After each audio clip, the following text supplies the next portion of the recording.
दोस्तों एक बार फिर से मैं आपके लिए SSB constable tradesman driver form fill up 2026 apply online process की अपडेट लेके आ चुके हैं।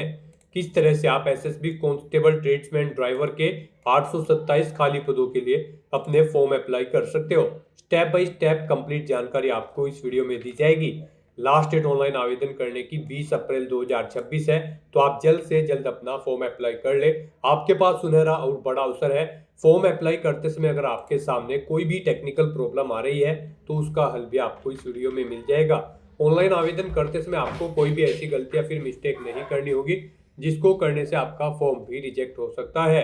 फॉर्म अप्लाई करते समय आप अपना रजिस्ट्रेशन किस प्रकार से करोगे, कैसे पर्सनल इंफॉर्मेशन आपको फिल करनी होगी, क्वालिफिकेशन की डिटेल आप कैसे दोगे, डॉक्यूमेंट सिग्नेचर फोटोग्राफ कैसे और कितने केबी में आपको अपलोड करने होंगे, फीस पेमेंट करते हुए रजिस्ट्रेशन से लेकर प्रिंट तक आप कैसे अपना फॉर्म अप्लाई करोगे, स्टेप बाय स्टेप कंप्लीट जानकारी के लिए आपको ये वीडियो शुरू से लेकर एंड तक बिना स्किप किए हुए देखनी होगी। इस वीडियो को पूरा देखने पर ही आपके सभी सवाल और डाउट क्लियर होंगे। तो चलिए दोस्तों बिना कोई वक्त गंवाए शुरू करते हैं SSB constable tradesman driver form fill up की पूरी जानकारी।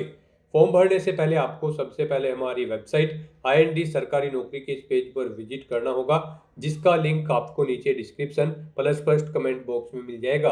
और हमारे इस पेज पर विजिट करके आप यहां से एसएसबी कांस्टेबल ट्रेड्समैन ड्राइवर का फॉर्म अप्लाई कर सकते हो। सशस्त्र सीमा बल की ओर से कांस्टेबल ट्रेड्समैन ड्राइवर के लिए 827 वैकेंसीज निकाली गई है। अलग अलग डिसिप्लिन के लिए आप वैकेंसी चेकआउट कर सकते हो। सबसे अधिक ड्राइवर के लिए है 553 वैकेंसीज। बाकी की पोस्ट के लिए भी आप चेकआउट कर सकते हो। वीडियो को पॉज करके लास्ट डेट ऑनलाइन करने की 20 अप्रैल 2026 है। 21,700 से 69,100 सैलरी है। 10वीं पास कैंडिडेट अप्लाई कर सकते हैं। अलग अलग पोस्ट के लिए अलग अलग क्वालिफिकेशन आप यहाँ से वीडियो को पॉज करके चेकआउट कर सकते हो। इसी तरह एज लिमिट की अगर बात की जाए तो 18 से 23, 18 से 25 और 18 से 27 वर्ष है। अलग अलग पोस्ट के लिए 100 रुपये एप्लीकेशन फीस है। जनरल OBC WS के लिए SC/ST फीमेल को फीस जमा नहीं करनी होगी। ऑनलाइन मोड से आप फीस पेमेंट करोगे। Written test, physical test, skill test, medical test, document verification के आधार पे आपका सिलेक्शन किया जाएगा। ऑनलाइन अप्लाई कर सकते हो।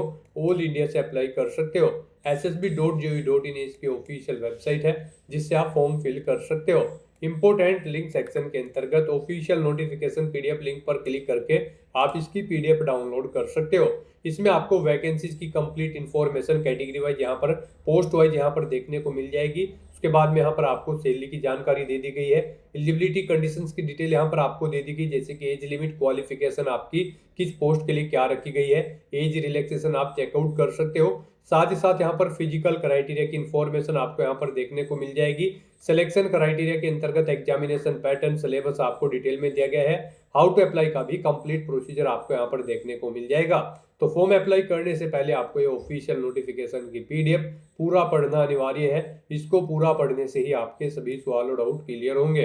PDF रीड आउट करने के बाद में आपको अप्लाई ऑनलाइन के इस लिंक पर क्लिक करना होगा, तो आपके सामने ऑनलाइन आवेदन करने का ये ऑफिशियल पोर्टल ओपन हो जाएगा। गाइस यहाँ पर आप चेकआउट कर सकते हो। एसएसबी कांस्टेबल की पोस्ट पर अप्लाई करने के लिए स्टार्टिंग डेट 21/3/2026 है। लास्ट डेट 20/4/2026 है। यहाँ पर इस भर्ती में अप्लाई करने के लिए अब आपको अप्लाई की स्टेप पर क्लिक करना है। उसके बाद आपके सामने कुछ इस तरह से इंटरफेस ओपन होगा। यहाँ पर अगर आपने पहले से रजिस्ट्रेशन कर रखा है तो आपको अपनी रजिस्ट्रेशन ID एंटर करनी है, अपना पासवर्ड एंटर करना है, ये कैप्चा कोड आपको यहाँ पर एंटर करना है और उसके बाद लॉगिन की स्टेप पर क्लिक करते हुए आपको लॉगिन करके अपना फॉर्म अप्लाई कर लेना है। और अगर आप यहाँ पर इस भर्ती के लिए फर्स्ट टाइम अप्लाई करने जा रहे हो तो सबसे पहले यहाँ पर आपको अपना रजिस्ट्रेशन करना होगा। उसके लिए आपको यहाँ पर रजिस्टर की टैब दी गई है, आप इस पर क्लिक करें, आपके सामने रजिस्ट्रेशन का फॉर्म ओपन हो जाएगा। इसमें आपको अपनी पर्सनल डिटेल प्रोवाइड करते हुए अपना रजिस्ट्रेशन करना है। सबसे पहले यहाँ पर आपको पोस्ट सेलेक्ट करनी है। आप जिस पोस्ट के लिए अप्लाई करना चाहते हैं कांस्टेबल की, आप अपने अकॉर्डिंग पोस्ट सेलेक्ट करेंगे। उसके बाद यहाँ पर आप अपना फर्स्ट नेम एंटर करें, मिडिल नेम, सरनेम आप यहाँ पर एंटर कर दें। मिडिल नेम सरनेम नहीं है तो आप इसे खाली छोड़ दें। फिर यहाँ पर आपको अपने फादर का नाम एंटर करना है, अपनी मदर का नाम एंटर करना है, अपनी डेट ऑफ बर्थ यहाँ पर आपको सेलेक्ट कर लेनी है इस कैलेंडर में से। उसके बाद गाइज आपको यहाँ पर अपना जेंडर सेलेक्ट करना है, आप अपना जेंडर सेलेक्ट करेंगे। फिर यहाँ पर आपको अपनी नेशनलिटी सेलेक्ट कर लेनी है। उसके बाद आपको अपना रिलीजन सेलेक्ट करना है। फिर यहाँ पर गाइज आपको अपना मैरिटल स्टेटस बताना है, आप मैरिड हो या फिर अनमैरिड हो। अपनी कैटेगरी यहाँ पर आपको सिलेक्ट कर लेनी है। यहाँ पर उसके बाद आपसे पूछा गया है कि क्या आप यहाँ पर इन कम्युनिटी से बिलोंग करते हैं, जैसे कि गढ़वाली, कुमाऊनी या फिर गोरखा या फिर डोगराज या फिर मराठाज। अगर करते हैं तो आप येस करेंगे और फिर अपनी कम्युनिटी यहाँ पर आप सिलेक्ट करेंगे। उसका सर्टिफिकेट नंबर देंगे, जो आपके पास उस कम्युनिटी का सर्टिफिकेट है उसका सर्टिफिकेट नंबर आपको देना होगा। किस डेट को वो इशू हुआ है वो डेट आपको सिलेक्ट करनी होगी। किस अथॉरिटी ने इशू कराया है वो डेट यहाँ पर उसका नाम यहाँ पर आपको देना होगा। जैसे कि जो भी अथॉरिटी आपको इशू करती है ये सर्टिफिकेट, उसकी डेजिग्नेशन यहाँ पर आपको एंटर कर देनी होगी। और अगर आप इन कम्युनिटी से बिलोंग नहीं करते हैं तो आप सिंपली नो ऑप्शन सेलेक्ट करेंगे। फिर आपसे पूछा गया है कि क्या आप यहाँ पर आपके पास जम्मू एंड कश्मीर का डोमिसाइल है 1980 से 1989 के बीच में, अगर आपका रेजिडेंस वहाँ पर था। अगर है तो आप यस करेंगे, उसकी डिटेल देंगे, जैसे कि यहाँ पर डोमिसाइल सर्टिफिकेट नंबर कब इशू हुआ है वो डेट आपको देनी है, इशूइंग अथॉरिटी का नाम देना है। नहीं है तो आप नो ऑप्शन सेलेक्ट करेंगे। आप यहाँ पर 1984 के दंगा पीड़ित है या फिर 2002 गुजरात के दंगा पीड़ित हैं तो आप यस करेंगे और फिर सर्टिफिकेट नंबर, उसकी इशू डेट और अथॉरिटी का नाम देंगे। नहीं है तो आप नो ऑप्शन सेलेक्ट कर लेंगे। आप ये एक सर्विसमैन है तो यस ऑप्शन सेलेक्ट करेंगे। डेट ऑफ इनरोलमेंट यहाँ पर देंगे, डेट ऑफ रिटायरमेंट देंगे, मेडिकल कैटेगरी आप अपनी सेलेक्ट करेंगे, रीजन देंगे अगर आप जॉब छोड़ चुके हैं या फिर डिस्चार्ज किए गए हैं। फिर आप अपनी यहाँ पर एजुकेशनल क्वालिफिकेशन सेलेक्ट करेंगे, आप सिविल में जॉब करते थे या फिर मिलिट्री में, आप अपने अकॉर्डिंग यहाँ पर ऑप्शन सेलेक्ट करते हुए डिटेल देंगे। तो इस तरह से यहाँ पर आपको अपनी सर्विस की डिटेल देनी है। अगर आप ई एक सर्विसमैन है, नहीं है तो आप नो ऑप्शन सेलेक्ट करेंगे। उसके बाद आपसे पूछा गया कि क्या आप डिपार्टमेंटल कैंडिडेट है यहाँ पर या फिर कंटिन्यूसली आप सर्विस कर रही हैं सेंट्रल गवर्नमेंट की। अगर कर रहे हैं तो आप यस करेंगे, उसकी डिटेल देंगे। नहीं कर रहे हैं तो आप नो ऑप्शन सेलेक्ट कर लेंगे। उसके बाद यहाँ पर आपसे पूछा गया है कि क्या आपके पास हैवी व्हीकल ड्राइविंग लाइसेंस है वैलिड। अगर है तो आप यस करेंगे। गाइस यहाँ पर अगर आप ड्राइवर की पोस्ट के लिए अप्लाई कर रहे हैं तो फिर आपके पास यहाँ पर हैवी ड्राइविंग लाइसेंस होना चाहिए। अगर है तो आप यस करेंगे, नहीं तो नो ऑप्शन सेलेक्ट करेंगे। अगर नो ऑप्शन आप सेलेक्ट करते हैं और ड्राइवर की पोस्ट के लिए अप्लाई करते हैं तो फिर आप इस भर्ती में पार्टिसिपेट करने के लिए एलिजिबल नहीं होंगे, फिर आपको किसी अन्य पोस्ट के लिए अप्लाई करना होगा। उसके बाद यहाँ पर आपसे पूछा गया है आपका आइडेंटिटी कार्ड, आपके पास कौन सा आइडेंटिटी कार्ड है, जैसे कि आधार कार्ड, वोटर, पैन कार्ड या फिर पासपोर्ट या फिर ड्राइविंग लाइसेंस। आप अपने अकॉर्डिंग ऑप्शन सेलेक्ट करें और फिर यहाँ पर उसका नंबर एंटर करें। आप उसके बाद आपसे पूछा गया है आपकी बॉडी पर कोई कट या तिल का निशान है तो उस पहले इसका नाम यहाँ पर एंटर करें, अपना मोबाइल नंबर एंटर करें, अपनी ईमेल आईडी यहाँ पर आप एंटर करें। और उसके बाद गाइज फिर यहाँ पर आपको अपनी क्वालिफिकेशन की डिटेल प्रोवाइड करनी है। सबसे पहले यहाँ पर आपको अपनी 10वीं क्लास की डिटेल देनी है, जो कि यहाँ पर लगभग सभी पोस्ट के लिए मस्ट है। यहाँ पर आपको अपना स्कूल या बोर्ड या यूनिवर्सिटी का नाम देना है जिससे आपने अपनी 10वीं क्लास पास आउट की है, पासिंग ईयर यहाँ पर आपको देना है, अपनी 10वीं का रोल नंबर आपको एंटर करना है, सर्टिफिकेट नंबर देना है, कब आपको इशू हुआ है आपका सर्टिफिकेट वो डेट यहाँ पर आपको सिलेक्ट कर लेनी है इस कैलेंडर में से। फिर आपको सब्जेक्ट सेलेक्ट करना है, आपने किन सब्जेक्ट के साथ 10वीं क्लास पास आउट की है। यहाँ पर साइंस एज मेन सब्जेक्ट था आपके पास या फिर कोई अन्य सब्जेक्ट था, आप अपने अकॉर्डिंग ऑप्शन सेलेक्ट करेंगे। उसके बाद गाइड यहाँ पर आपको बताना है आपने 10वीं क्लास में कितने % मार्क्स ऑब्टेन किए हैं। ऐसे ही फिर अगर आपने 12वीं क्लास पास आउट कर रखी है तो आप उसकी डिटेल्स यहाँ पर प्रोवाइड कर सकते हैं, सेम ऐसे ही जैसे आपने 10वीं क्लास की डिटेल प्रोवाइड कराई है। उसके बाद कोई डिप्लोमा, ग्रेजुएशन या पोस्ट ग्रेजुएशन डिग्री आपके पास है तो उनकी डिटेल भी आप सेम यहाँ पर ऐसे ही प्रोवाइड कर सकते हैं। इस तरह से अपने डिटेल्स प्रोवाइड करने के बाद गाइज फिर आपको यहाँ पर नेक्स्ट के इस ऑप्शन पर क्लिक करना है। फिर यहाँ पर आपको अपने एड्रेस की डिटेल प्रोवाइड करनी है। यहाँ पर आप अपना परमानेंट एड्रेस एंटर करें। उसके बाद गाइज आप अपना कोरोस्पोंडेंस एड्रेस यहाँ पर एंटर करें। और अगर आपका कोरोस्पोंडेंस एड्रेस आपके परमानेंट एड्रेस के अकॉर्डिंग सेम है तो यहाँ पर आप whether is same as permanent address yes के इस ऑप्शन पर क्लिक कर दें। ऑटोमेटिकली आपका कोरोस्पोंडेंस एड्रेस आपके परमानेंट एड्रेस के अकॉर्डिंग यहाँ पर फिल हो जाएगा।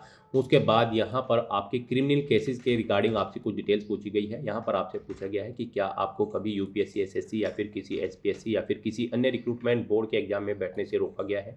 अगर रोका गया है तो आप यस करेंगे, उसकी डिटेल यहाँ पर देंगे, जैसे कि एग्जाम ऑर्गेनाइजर, एग्जाम का नेम, एग्जाम की डेट, डिपार्टमेंट, कब से कब तक डेट आपको रोका गया है बैठने के लिए वो डेट आप सिलेक्ट करेंगे, रीजन देंगे। नहीं रोका गया है तो आप नो ऑप्शन सेलेक्ट करेंगे। फिर आपसे पूछा गया कि क्या आपके ऊपर कोई एफआईआर या फिर क्रिमिनल केस है, अगर है तो आप यस करेंगे और उसकी डिटेल देंगे, नहीं तो नो ऑप्शन आप सिलेक्ट कर लेंगे। फिर आपसे पूछा गया कि क्या आपके खिलाफ कोई क्रिमिनल कंप्लेंट की गई है। फिर आपसे पूछा गया कि क्या आपके खिलाफ कोई क्रिमिनल कंप्लेंट की गई है या फिर आपके पास कोई एफआईआर है, आपके ऊपर कोई एफआईआर पेंडिंग है कोर्ट में। अगर है तो आप यस करेंगे, उसकी डिटेल देंगे, जैसे कि FIR number, date, under section, district, किस डिस्ट्रिक्ट में। नहीं है तो आप नो ऑप्शन सेलेक्ट कर लेंगे। आपको कभी अरेस्ट किया गया है या फिर डिटेन किया गया है किसी केस में, अगर किया गया है तो यस करके उसकी डिटेल देंगे, नहीं तो नो ऑप्शन आप सेलेक्ट कर लेंगे। इस तरह से यहाँ पर आपको अपनी डिटेल्स प्रोवाइड करनी है। उसके बाद यहाँ पर आपको अपना पासवर्ड एंटर करना है। पासवर्ड यहाँ पर आपका कम से कम 6 कैरेक्टर का होना चाहिए और यह अल्फा न्यूमेरिक फॉर्मेट में हो। आप कोशिश करें आपके पासवर्ड में कम से कम एक अपर केस कैरेक्टर, एक लोअर केस कैरेक्टर, एक इंटीजर नंबर और एक स्पेशल कैरेक्टर जैसे कि @ या फिर डॉलर होना चाहिए। वही पासवर्ड आपको कन्फर्म पासवर्ड फील्ड में एंटर करना है। उसके बाद आपको इन चेक बॉक्सेस को ओके करना है और फिर गाइड प्रोसीड के इस ऑप्शन पर क्लिक करना है। फिर यहाँ पर आपने पीछे अब तक जो डिटेल प्रोवाइड कराई है उसका पूरा प्रीव्यू आपको शो कर दिया गया है। आपको सभी डिटेल्स केयरफुली चेकआउट करनी है। इस पेज को नीचे स्क्रॉल डाउन करना है, इन चेक बॉक्सेस को ओके करना है। ये कैप्चा कोड आपको यहाँ पर एंटर करना है। कहीं पर कोई मिस्टेक है तो आप एडिट डिटेल के ऑप्शन पर क्लिक करके एडिट कर सकते हैं और अगर सभी चीज़ें ओके हैं तो बस यहाँ पर आपको सबमिट एप्लीकेशन के इस ऑप्शन पर क्लिक करना है। फिर आपके सामने कुछ इस तरह से इंटरफेस ओपन होगा। यहाँ पर आपको एक रजिस्ट्रेशन आईडी प्रोवाइड कराई गई है। ये रजिस्ट्रेशन आईडी आपके रजिस्टर्ड मोबाइल नंबर पर और ईमेल आईडी पर भी सबमिट कर दी गई होगी। आपको इसे केयरफुली नोट डाउन करके रख लेना है फ्यूचर यूज के लिए। और गाइड यहाँ पर अब आपको अपना फोटो और सिग्नेचर अपलोड करने हैं। इनके लिए आपको गाइडलाइन दी गई है, यहाँ पर आप चेकआउट कर सकते हो। इन फॉर्मेट में आपके फोटो एक्सेप्टेबल नहीं होंगे और गाइड यहाँ पर इस फॉर्मेट में आपके फोटो एक्सेप्टेबल होंगे। यहाँ पर आपका फोटो 6 महीने से ज़्यादा पुराना नहीं होना चाहिए। ये जेपीजी या फिर पीएनजी फॉर्मेट में होना चाहिए। 500 KB से कम इसका साइज होना चाहिए। तो यहाँ पर उसके बाद आपको सिग्नेचर के लिए भी गाइडलाइन दी गई है। सिग्नेचर भी यहाँ पर आपके एक वाइट पेपर पर होने चाहिए, जेपीजी या फिर पीएनजी फॉर्मेट में होने चाहिए। ब्लैक या फिर ब्लू इंक पेन से आपको अपने सिग्नेचर करने हैं। 200 KB से कम आपकी सिग्नेचर की फाइल का साइज होना चाहिए। तो यहाँ पर आपको अपना फोटो और सिग्नेचर अपलोड करने के लिए चूज फाइल के इन ऑप्शन पर क्लिक करना है, फाइल को सिलेक्ट कर लेना है और अपना फोटो और सिग्नेचर यहाँ पर आपको अपलोड कर देने हैं। गाइस यहाँ पर आपके फोटो सिग्नेचर की फाइल का साइज कम या ज़्यादा है तो आपको गूगल पर जाना है, वहाँ पर इमेज रिसाइजर टाइप करना है। मल्टीपल ऑनलाइन वेबसाइट ओपन होगी, किसी भी वेबसाइट को ओपन करें और दी गई गाइडलाइंस के अकॉर्डिंग साइज सेट करके वहां से उन फाइल्स को डाउनलोड करके अपलोड कर दें। इस तरह से यहाँ पर अपना फोटो सिग्नेचर अपलोड करने के बाद फिर आपको प्रोसीड के इस ऑप्शन पर क्लिक करना है। इस तरह से यहाँ पर आपका एप्लीकेशन फॉर्म सक्सेसफुली सबमिट हो चुका है। अगर आप रिजर्व कैटेगरी से बिलोंग करते हैं और अगर आप जनरल ओबीसी कैटेगरी कैंडिडेट हैं तो फिर यहाँ पर आपको पहले 100 रुपये एप्लीकेशन फीस के रूप में जमा कराने होंगे, जो कि आप debit card, credit card, net banking या फिर यूपीआई के माध्यम का यूज करते हुए अपना फीस पेमेंट कर सकते हो। उसके बाद आपका फॉर्म भी सबमिट हो जाएगा। तो यहाँ पर आपका फॉर्म सबमिट हो चुका है। उसके बाद आपको यहाँ पर गाइड प्रिंट एक्नॉलेजमेंट के इस ऑप्शन पर क्लिक करते हुए अपने एप्लीकेशन फॉर्म का एक हार्ड कॉपी या फिर सॉफ्ट कॉपी प्रिंट आउट ले लेना है फ्यूचर यूज के लिए, फ्यूचर रेफरेंस के लिए। तो दोस्तों ऐसे आप SSB constable, tradesman and driver की इस भर्ती के लिए अपने फॉर्म अप्लाई कर सकते हो बिना कोई मिस्टेक किए हुए। आज की इस वीडियो में बस इतना ही। आई होप ये वीडियो आपको पसंद आई होगी। अगर पसंद आई हो तो इसे लाइक और शेयर करें। चैनल पर नए हो तो इसे सब्सक्राइब कर लें। Thanks for watching.